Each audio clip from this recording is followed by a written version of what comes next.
S, வீடு, schools, hotels, store room இங்கெல்லாம் partition wall கட்டணும்னாலும் இப்போ பில்டிங் போனஸோட first choice Renocon Rapid Wall Panels.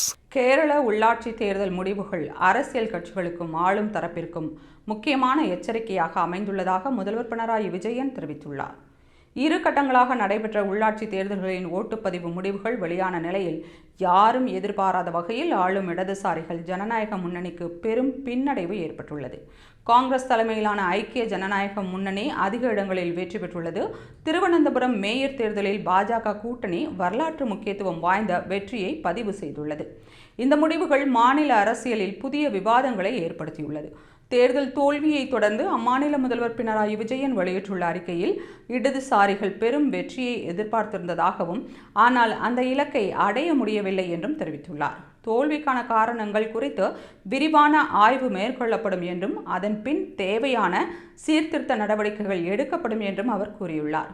சிலர் பரப்பும் தவறான தகவல்கள் மற்றும் பிளந்த தந்திரங்களுக்கு மக்கள் பலியாகாமல் இருக்க அதிக விழிப்புணர்வு அவசியம் என்பதை இந்த தேர்தல் முடிவுகள் எடுத்துக்காட்டுவதாகவும் அவர் குறிப்பிட்டுள்ளார்.